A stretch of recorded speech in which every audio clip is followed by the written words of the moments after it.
Hello friends. चक्कर आना एक काफ़ी कॉमन प्रॉब्लम है। चक्कर की बीमारी बहुत सारे लोगों को होती है। आज हम बात करेंगे चक्कर आने वाली प्रॉब्लम अगर किसी को है तो कौन कौन से खाद्य पदार्थ उसको खाने चाहिए या उसको ज़्यादा मात्रा में खाना चाहिए जिससे चक्कर आने का प्रॉब्लम कुछ हद तक कम होगा या उसको कुछ फ़ायदा मिलेगा। तो आज का टॉपिक ऑफ डिस्कशन है best food items for patients with dizziness. यानी यदि आपको बैठे से उठने में या कोई काम करने पर चक्कर आ रहा है जिसका कि मुख्य कारण ज़्यादातर केस में ब्लड प्रेशर का कम होना, शरीर में नमक का कम होना या शरीर में पानी का कम होना, ये इसके मुख्य कारण होते हैं। यदि इनमें से आपको कुछ भी अगर है तो कौन कौन से खाद्य पदार्थ आपको लेने चाहिए ज़्यादा मात्रा में और क्यों। टॉपिक पर जाने से पहले जो लोग हमारे चैनल पर नए हैं उन्हें रिक्वेस्ट करूँगा कि चैनल को सब्सक्राइब करें, वीडियोस को लाइक और शेयर करें। आपको बेसिकली उन खाद्य पदार्थों पर फोकस करना है जिससे ब्लड प्रेशर बढ़े, शरीर में पानी ज़्यादा मिले। यानी वो फ्रूट्स जैसे कि तरबूज यानी वाटरमेलन, ऑरेंजेस, बेरीज या वो सब्जियां जैसे कि खीरा और लेट्यूस, ये सब्जियां में या ये फ्रूट्स में पानी ज़्यादा रहता है। इनफैक्ट तरबूज यानी वाटरमेलन और खीरा वगैरह में लगभग 80-90% तक पानी रहता है। तो इस तरह के खाद्य पदार्थ को अब ज़्यादा मात्रा में लेते हैं तो शरीर का पानी बढ़ेगा और बॉडी का डिहाइड्रेशन ठीक होगा। तो यदि आपको चक्कर का प्रॉब्लम है तो आपको फ्रूट्स में तरबूज, ऑरेंजेस, बेरीज को ज़्यादा लेना चाहिए। सब्जियों में खीरा यानी क्यूकम्बर और लेट्यूस को ज़्यादा लेना चाहिए। इसके अलावा आपको होल ग्रेन्स यानी कि ब्राउन राइस, ओट्स, क्विनोआ और होल व्हीट के प्रोडक्ट्स लेने चाहिए जो कि बॉडी का एनर्जी रिलीज सिस्टम को स्टेबलाइज करता है। इसकी वजह से ब्लड शुगर लेवल स्टेबलाइज होता है। सडन ब्लड शुगर लेवल्स में भी फ्लक्चुएशन की वजह से चक्कर आ सकते हैं। तो यदि किसी को चक्कर का प्रॉब्लम है तो होल ग्रेन्स ज़्यादा लेना चाहिए। इससे आपको कंपैरेटिवली हाई फाइबर डाइट मिलेगा। ओवरऑल आपका एनर्जी रिलीज सिस्टम थोड़ा स्टेबलाइज होगा, इससे आपका ब्लड प्रेशर मेंटेन रहेगा, चक्कर आने का प्रॉब्लम कम होगा। इसके अलावा आपको लीन प्रोटीन्स लेना चाहिए यानी फैट फ्री प्रोटीन्स लेना चाहिए जो कि वेजिटेरियन सोर्सेज ऑफ प्रोटीन जैसे कि टोफू है, लेग्यूम प्रोडक्ट्स है, बीन्स है, दालें हैं, स्प्राउट्स है, अंकुरित चीज़ें हैं, इसमें ज़्यादा मिलता है। इसके अलावा फैट लेस पोल्ट्री यानी चिकन ले सकते हैं, फिश ले सकते हैं, अंडे का सफ़ेद भाग ले सकते हैं। ये आपके ब्लड शुगर लेवल्स को और ब्लड फैट लेवल्स को प्रॉपरली मेंटेन करता है, ब्लड के एनर्जी सोर्सेज को प्रॉपरली मेंटेन करता है।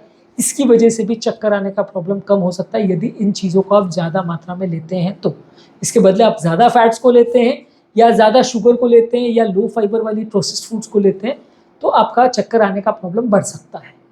इसके अलावा आपको हेल्दी फैट्स लेना चाहिए। Avocados, nuts, seeds, olive oils, ये सब में होते हैं हेल्दी फैट्स जो कि आपके लिए अच्छे हैं। बहुत ज़्यादा मात्रा में फ़ैट लेना अच्छा नहीं है, पर यदि आप इन फैट्स को प्रेफर करते हैं यानी कि नट्स, सीड्स को ज़्यादा लेते हैं, एवोकाडो को लेते हैं, बाकी ऑयल्स के बदले यदि आप ऑलिव ऑयल को लेते हैं तो वो आपके लिए हेल्दी फैट है और उससे आपका चक्कर का प्रॉब्लम कुछ कम होगा।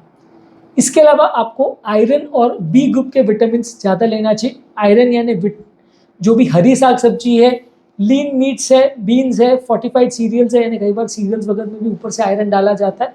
तो जो भी चीज़ों में आयरन ज़्यादा है वो आपको ज़्यादा मात्रा में लेना चाहिए, इससे आपको चक्कर का प्रॉब्लम कम हो जाएगा। इसके अलावा बी ग्रुप की विटामिन जो है, खासकर जिन विटामिन में B1, B2, B6, B12 ये विटामिन होते हैं जो कि ज़्यादातर हरी साग सब्जी और कुछ नॉन वेजिटेरियन फूड आइटम्स में ज़्यादा मिलता है, ये भी आपके नर्व्स को स्टेबलाइज करता है और चक्कर आने का प्रॉब्लम कम हो जाता है। कई लोग का जो डिसबैलेंस का प्रॉब्लम है वो खासकर विटामिन B12 की कमी से ज़्यादा देखने को मिलता है। B12 की कमी होने से जो हमारे ब्रेन का बैलेंस कंट्रोल सिस्टम है वो गड़बड़ा जाता है। तो ये फूड प्रोडक्ट्स को ज़्यादा लेना चाहिए। कौन कौन से फूड आइटम्स में B12 ज़्यादा होता है इस पर ऑलरेडी हमने एक डिटेल वीडियो किया है। इसके अलावा अदरक ज़्यादा लेने से फ़ायदा करेगा। अदरक चक्कर वाले पेशेंट या जिनको उल्टी हो रही है वैसे वाले पेशेंट्स में एंटी इन्फ्लेमेटरी प्रॉपर्टीज़ इसमें होती है, एंटी नोजिया वाली प्रॉपर्टीज़ होती है। यदि किसी को उल्टी वगैरह भी साथ में हो रही है चक्कर के तो उसको ये ज़्यादा फ़ायदा करेगा। आपको अदरक ज़्यादा मात्रा में लेना चाहिए। इसके अलावा जो फूड प्रोडक्ट्स में मैग्नीशियम ज़्यादा है जैसे कि पालक, नट्स, सीड्स और होल ग्रेन्स, ये सारी चीज़ों में मैग्नीशियम कंटेंट थोड़ा ज़्यादा रहता है। मैग्नीशियम आपकी नर्व्स को स्टिमुलेट करता है, नर्व्स को स्टेबलाइज करता है और उनके फंक्शनिंग को नॉर्मल मेंटेन करता है। इसकी वजह से भी कई लोग को चक्कर आने का प्रॉब्लम में फ़ायदा मिल सकता है। मैग्नीशियम की कमी शरीर में अगर हो तो भी चक्कर ज़्यादा आ सकता है, तो आपको ये फूड प्रोडक्ट ज़्यादा लेने चाहिए।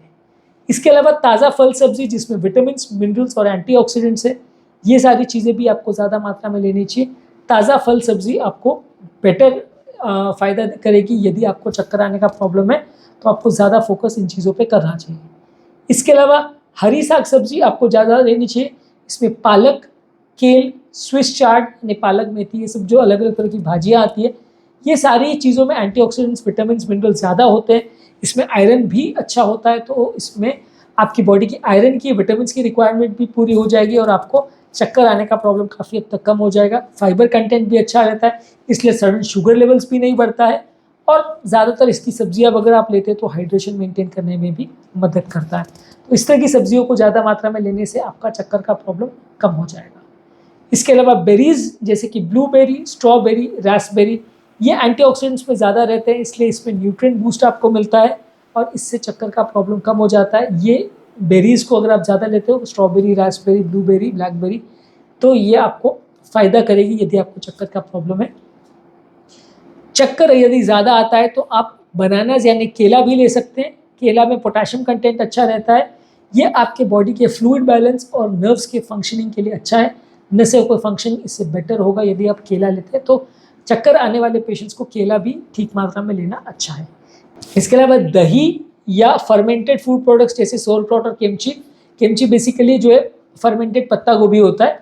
तो ये सारी चीज़ों में नॉर्मल बैक्टीरिया जो पेट में रहने चाहिए वो बैक्टीरिया ज़्यादा मात्रा में पाए जाते हैं। तो ये चीज़ों को ज़्यादा मात्रा में लेने से आपका जो है नॉर्मल पेट का जो बैक्टीरियल फ्लोरा है वो रिकवर हो जाएगा। इससे बॉडी का सिस्टम प्रॉपर मेंटेन रहेगा, प्रॉपर हेल्थ मेंटेन रहेगा, आंतों की हेल्थ प्रॉपर मेंटेन रहेगी। चक्कर आने वाले पेशेंट्स के लिए फ़ायदा करेगा। तो चक्कर अगर आपको आ रहा है तो दही या फर्मेंटेड पत्ता गोभी जिसको सोरक्रॉट या किमची बोलते हैं, ये आप यूज़ कर सकते हैं, इससे आपको फ़ायदा मिलेगा। सोरक्रॉट किमची में थोड़ा नमक भी ज़्यादा होता है, तो नमक वाली चीज़ें भी ज़्यादा लेने से चक्कर वाले पेशेंट्स में फ़ायदा मिलेगा। इसके अलावा अगर चक्कर आपको आ रहा है और आपका ब्लड प्रेशर लो है तो नमक आपको वैसे भी ज़्यादा लेना चाहिए। ज़्यादा पानी और ज़्यादा नमक आपको फ़ायदा करेगा। इसके अलावा लीन मीट्स या सी फूड अगर आप लेते हैं तो भी वो आपके लिए अच्छा है। सी फूड में अलग अलग तरह के फिशेस या अलग अलग प्रॉन्स या जो भी सी फूड्स में आप लेते हैं वो आप ले सकते हैं। लीन फैट वाले प्रोडक्ट्स में या लीन प्रोटीन्स वाले सोर्सेज में चिकन, टर्की, ये सारी चीज़ें ले सकते हैं स्किनलेस। ये भी आपकी मसल्स और नर्व के फंक्शनिंग के लिए अच्छा है। यदि आपको चक्कर का प्रॉब्लम है तो इससे आपको फ़ायदा मिलेगा। ड्राई फ्रूट्स और नट्स और सीड्स जैसे कि फ्लैक्स सीड्स, चिया सीड्स, अखरोट और बादाम यानी कि आलमंड और वॉलनट, ये आपके लिए हेल्दी है और इसमें कंपैरेटिवली आपको कुछ विटामिन्स, मिनरल्स मिलेंगे, फाइबर कंटेंट अच्छा है, न्यूट्रिएंट्स अच्छे हैं, तो इसको आपको सही मात्रा में लेना चाहिए। इससे आपका चक्कर का प्रॉब्लम में कुछ फ़ायदा मिलेगा। और लास्ट जो फूड प्रोडक्ट है जो आपको लेना चाहिए वो है होल एग्स। एग्स में विटामिन B12 होता है जो कि आपकी नर्व्स को स्टेबलाइज करता है। तो यदि आपको बॉडी में B12 की खासकर अगर कमी है तो अंडे ज़्यादा मात्रा में लेने से आपको फ़ायदा होगा और आपका चक्कर आने का प्रॉब्लम कम हो जाएगा। ये सारे ही फूड प्रोडक्ट्स अलग अलग कारणों से जो चक्कर व्यक्ति को आता है उसमें मदद करेंगे। अगर किसी को पानी की कमी से चक्कर आ रहा है तो पानी ज़्यादा लेना पड़ेगा, नमक की कमी से हो रहा है तो नमक ज़्यादा लेना पड़ेगा, B12 या ऐसे कोई विटामिन की कमी से हो रहा है तो वो प्रोडक्ट से ज़्यादा फायदा होगा। तो इसलिए ये सारे ही प्रोडक्ट हर चीज़ में काम करेंगे ऐसा ज़रूरी नहीं है। आपके पर्टिकुलर केस में क्या कारण है जिससे आपको चक्कर आ रहे हैं उसको पता करिए, उस तरह के फूड प्रोडक्ट्स को ज़्यादा मात्रा में लेने से आपको फ़ायदा मिलेगा। फिर भी यदि कारण नहीं पता है तो ये सारे तरह के प्रोडक्ट्स आप ले सकते हैं, इससे आपको अच्छे रिजल्ट्स मिलेंगे। तो आज हमने बात करी कौन कौन से फूड प्रोडक्ट से आपको चक्कर आने वाली प्रॉब्लम में फ़ायदा मिलेगा। सबसे इंपॉर्टेंट है पानी ज़्यादा लीजिए, नमक ज़्यादा लीजिए। वो फ्रूट्स जिसमें पानी ज़्यादा है जैसे कि वाटरमेलन, ऑरेंजेस और बेरीज, उनको ज़्यादा लीजिए। वो सब्जियां जिनमें पानी ज़्यादा है जैसे कि खीरा और लेटिस, इनको ज़्यादा लीजिए। होल ग्रेन्स जैसे कि ब्राउन राइस, क्विनोआ, ओट्स और होल व्हीट को ज़्यादा लीजिए। लीन या फैट फ्री प्रोटीन्स को लीजिए। हेल्दी फैट्स जैसे कि एवोकाडोज, नट्स, ऑलिव ऑयल, ये सब को ज़्यादा मात्रा में लीजिए। आयरन और विटामिन B12 वाले फूड प्रोडक्ट्स, जिंजर यानी अदरक, मैग्नीशियम वाले फूड प्रोडक्ट्स जैसे कि पालक, नट्स, सीड्स और होल ग्रेन्स। फल और सब्जियां ज़्यादा लीजिए। हरी साग सब्जियां जैसे पालक, मेथी, केल, स्विस चार्ड। इसके अलावा बेरीज जैसे कि ब्लूबेरी, रास्पबेरी, स्ट्रॉबेरी, ब्लैकबेरीज। केला जिसमें पोटेशियम कंटेंट अच्छा होता है। दही और प्रोबायोटिक रिच फूड्स जैसे कि सोरक्रॉट और किमची। लीन या fat free meets, sea food, nuts और सीड्स जैसे कि बादाम, अखरोट, चिया सीड और फ्लैक्स सीड्स। और इसके अलावा होल एग्स यानी B12 से भरे हुए योग वाले एग्स अगर आप लेते हैं तो ये सारी चीज़ आपको चक्कर अगर प्रॉब्लम आ रहा है तो उसमें आपकी मदद करेंगे और आपको ये प्रोडक्ट ज़्यादा मात्रा में लेना चाहिए यदि आपको चक्कर का प्रॉब्लम हो तो। उम्मीद करूँगा कि आज के टॉपिक में आपको कुछ नई बातें जानने को मिली होगी। जो लोग हमारे चैनल पर नए हैं उन्हें रिक्वेस्ट करूँगा कि चैनल को सब्सक्राइब करें, वीडियोज़ को लाइक और शेयर करें ताकि ये कंटेंट ज़्यादा लोगों तक पहुँच सके। Thank you.